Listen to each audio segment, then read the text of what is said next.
people that will come after him. So everything we learn about the Fir'aun is actually a living lesson. It's not just someone who died a long time ago in history.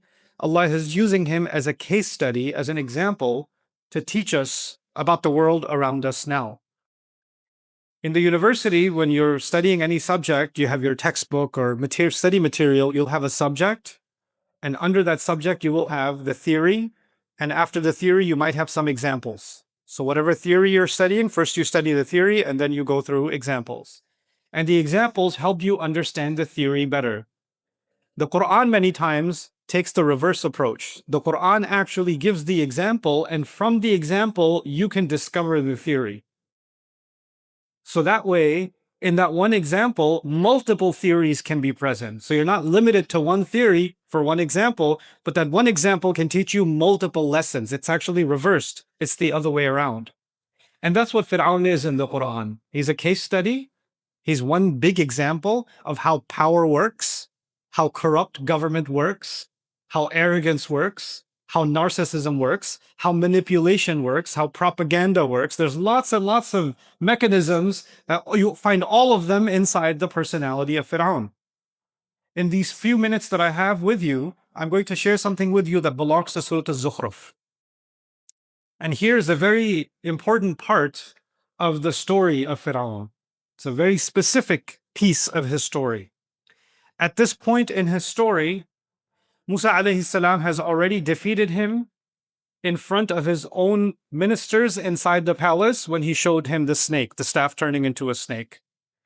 That's already happened. So all of his ministers and his religious leadership are already impressed with Musa alayhi salam, and they've seen in front of their eyes the defeat of Fir'aun privately, not publicly, privately.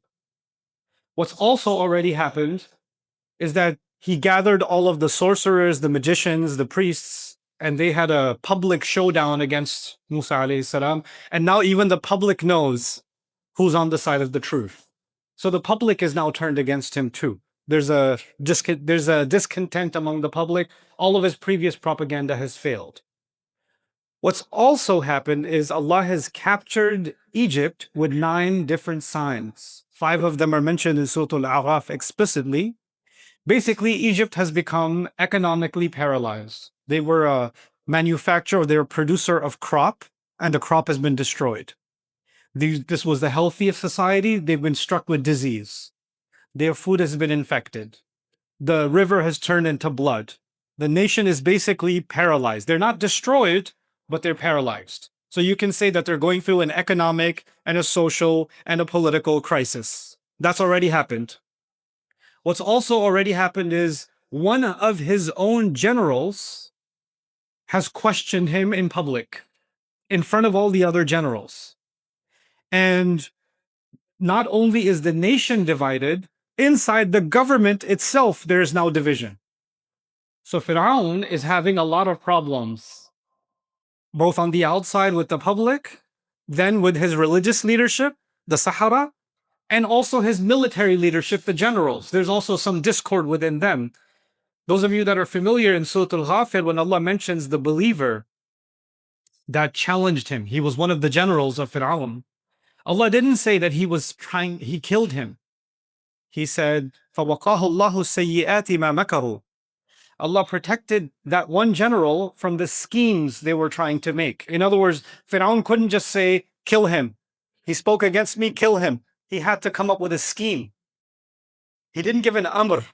Like he said himself, ذَرُونِي أَقْتُلْ مُوسَى وَيَدْعُ رَبَّهُ. He said, let me kill Musa. He said it explicitly, but he didn't give the executive order to kill the general, because a general has lieutenants, and those lieutenants have foot soldiers. He's not just anybody. And if you kill one general, the other generals will say, wait a second, none of us are safe.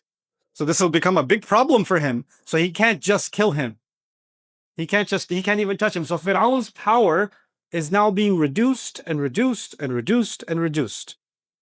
He can't just do whatever he wants. He wants people to think a certain way. He's not able to get them to think that way.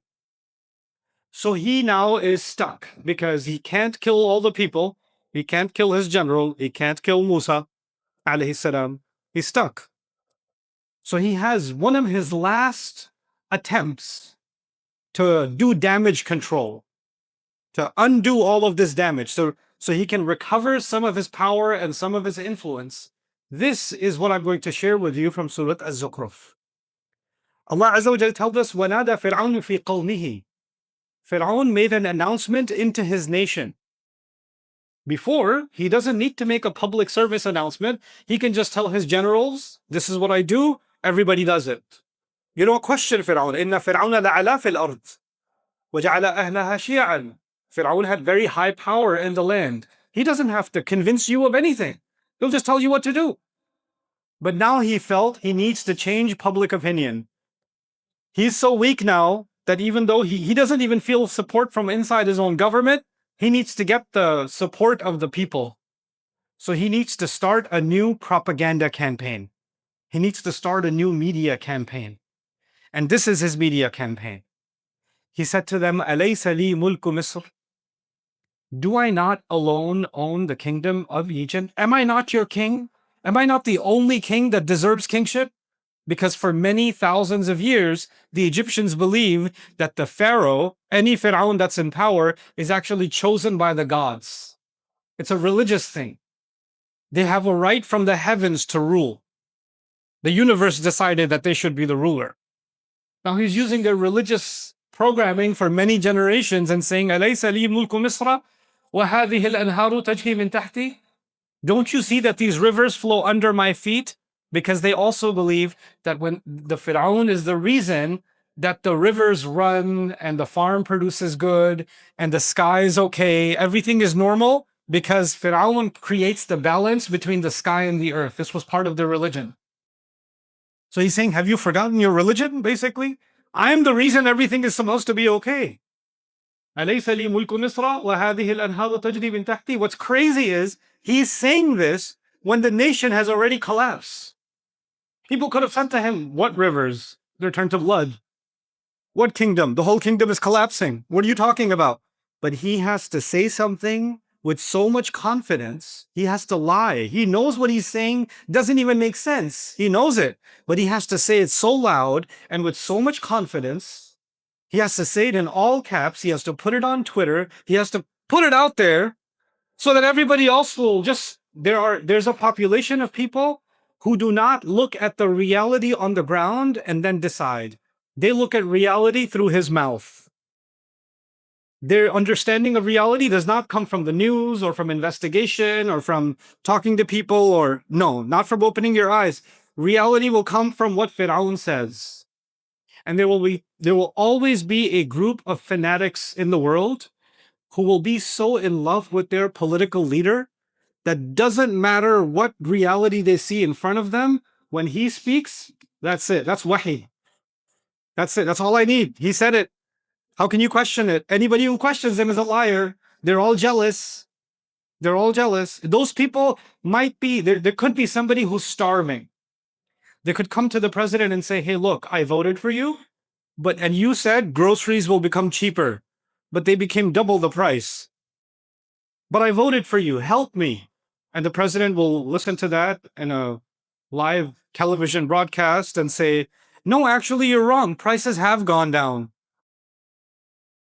And I was like, yay, he said prices have gone. They can see prices have doubled, but now that he said it, no questioning it. He can feed you a different reality, so you don't believe your eyes, you don't believe your ears, you just believe what he tells you. أَلَيْسَ لِي مُلْكُ مِصْرَ وَهَذِهِ الْأَنْهَارُ تَجْرِي مِنْ تَحْتِي. And then he says to them, أَفَلَا تُبْصِرُونَ. Why don't you people see? If the people were seeing, they would see that what he's saying is false. But he's saying, I want you to see things the way I want you to see them. Put my glasses on. Put the Fir'aun glasses on and then see reality. Develop an alt fact for yourself, an alternative reality for yourself. This is the first part of his campaign. Then, of course, he knows the biggest problem against his campaign is Musa alayhi salam. The message that is destroying his propaganda is the message of Islam, is the message of Musa alayhi salam. So he has to attack Musa alayhi salam. But the previous attacks have failed. First, he called him insane. That didn't work. He called him a magician, which was not a problem because the Egyptians actually respect magicians. They actually respect magicians. And he defeated all of their magicians. So he stopped calling him a magician. Fir'aun no longer. You find later on, he does not call him a sahir. That's done. He gave up that campaign. He has to come up with a new campaign. And he's, at this point, Fir'aun, Musa alayhi salam has defeated his religious leadership. He's shaken up his military leadership. He's, impressed the entire population of the Israelites and the Egyptians. How is he going to undo all of this damage and take away from the power behind Musa alayhi salam? By the way, in politics, we don't call this military power. We call this soft power. So Musa alayhi salam has developed a huge amount of soft power, and Fir'aun has lost all of his soft power. He's losing more of it very quickly, so he has to regain it. So he comes up with the next campaign against Musa alayhi salam. He said, "Am ana khayrun min hadha alladhi huwa mahin wa la yakadu yubin?" Am I not better than this one? This humiliated one? He comes from the slave class. He's an immigrant. He's from the lower class. He's not superior genetics like us. He's not an original from this country. He doesn't actually belong here. These are people that don't deserve any respect. They live off of our land. They live off of our money. These people are, beggars.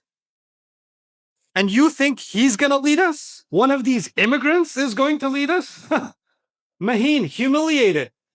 How can these people who are not the same skin color as us, they don't come from this land originally, how can these people, they came here as slaves, or they live as slaves, that's the best they will ever get, that's actually their original state, they don't deserve any respect. So why are you respecting him? How are you respecting a slave? You should respect, if you love your country, you'll love the heroes of this country like me, Fir'aun.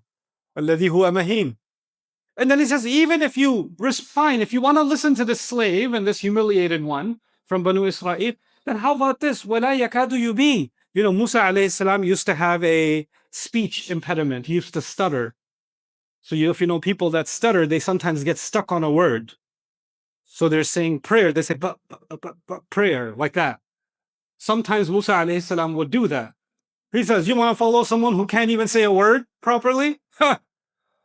Look at the way I speak and look at the way he speaks. He found a physical defect. And he said, this is the reason you shouldn't follow him. Look, Musa alayhi salam has already humiliated him in public multiple times. He's already shaken up the entire country. You got nothing else left. So you say, oh, look at his pronunciation problem. That's the best you could do? There's nothing else left for you to, come on, give me something better than this. But you know what? There is a population of people that say, well, he is right. How can we have someone in such a high position of leadership and they don't even sound good by our standards? We need to have someone with a little bit of entertainment, celebrity value, because in a society like that, if you look good, if you look like a celebrity, if you sound like a celebrity, if you have the show value, the PR value, then you're more valuable. He doesn't have the it factor. So he says, وَلَا يَكَادُ يُبِينُ. And he goes for the third attack against Musa alayhi salam. Notice he's saying nothing about the message of Musa alayhi salam. Nothing. It doesn't speak about Allah, it doesn't speak about Risala or Wahi, doesn't attack any of it because all of those attacks have already failed. All of that's failed. This is last attempts. So now he has to come up with one more attack against Musa alayhi salam, or two more actually. فَلَوْلَا غُلْقِيَ عَلَيْهِ أَسْوِرَةٌ مِّن ذَهَبٍ. How come he wasn't covered in gold? Look at me. I got gold bracelets. I got a golden robe. I got a golden throne. Clearly, if the gods have given me this much, is because I am endorsed by the multi-billionaire gods. What are his endorsements? Where's his campaign funding? Who's even endorsing him? Because in politics, if you have wealth, that means you have legitimacy. Even in modern day politics, if there's an election and one candidate was able to raise several $1 million for their campaign and the other candidate doesn't raise enough money for their campaign, this is more successful because they have more money. Doesn't matter what their policies are, doesn't matter who's speaking the truth, who's speaking falsehood. The only thing that decides who's legitimate and who's not legitimate is who's got the money. That's what decides rightfulness. So he says, if I was wrong, why would I be covered in gold? فَلَوْلَا أُلْقِيَ عَلَيْهِ أَسْوِرَةٌ مِّن ذَهَبٍ. How come he's not covered in gold? And if he talks about these angels and Revelation, أَوْ جَاءَ مَعَهُ الْمَلَائِكَةُ مُقْتَرِنِينَ. How come angels don't come with him? Every time he goes somewhere, right? When I go somewhere, my security is with me, right? When Fir'aun goes somewhere, his soldiers are with him. But he says he speaks on behalf of Allah, and Allah sends the angel to give him revelation. How come when he walks somewhere, I don't see the angels creating a security detail around Musa? Where's security? Where are these angels he's talking about? He's basically saying, show me a miracle, show me the angels, right? If I don't see the angels, how can you be true? After he sees the staff turn into a snake, the hand turn white, the sky start raining locusts, and the earth starts sprouting frogs, and the river turn into blood. How many more miracles you want to see, bro? And he still says, no, but I came up with a new request. Show me angels. If you can't show me angels, how can we believe this guy? And he says it enough times. And look at what Allah says next. فَاسْتَخَفَّ قَوْمَهُ. He was able to capitalize on the stupidity of his people. That's what Allah says. I'm paraphrasing here. Istighfaf. Istighfaf is two things. ذهب العقل istighfaf. Istighfaf is two things. ذهب العقل istighfaf. والمطاوعة بسرعة بلا تأمل. If you follow someone quickly without thinking about it. Man, I heard his speech. I'm voting Fir'aun. I'm with Fir'aun. Have you heard his speech? Oh my God, I saw his tweet. That's it. That's all you need. So he came up with a campaign to take the least intelligent people and to make them, whatever he says is what I'm going to say. فَاسْتَخَفَّ قَوْمَهُ فَأَطَاعُوهُ إِنَّهُمْ كَانُوا قَوْمًا فَاسِقِينَ. Those were truly corrupt people. Those were inherently corrupt people. In other words, even after all of that evidence, in the end, he was still able to take a significant population of Egypt and turn them against Musa alayhi salam with this weak speech. Every part of the speech that I shared with you, any logical person would find no weight in any part of the speech. No, in any part of it. When you starts by saying, I alone own the kingdom of Egypt. Who decided? These rivers flow under my feet. Says who? Then he says, am I better than this one? Am I not better than this one? In what way are you better? He can't even speak properly, but his message is louder than yours and clearer than yours. For someone who can't speak or pronounce properly, his message is actually causing a lot more impact than any speech you've ever given. So how is he not clear? How come he's not covered in gold? Well, your nation is covered in blood and thirst and hunger. Why are you worried about gold right now? And what is him being covered in gold going to do for the rest of the nation? You're covered in gold, and look, the nation is still starving. How is this any validity? And how come angels aren't coming with him? You don't even believe in angels. Why are you talking about angels?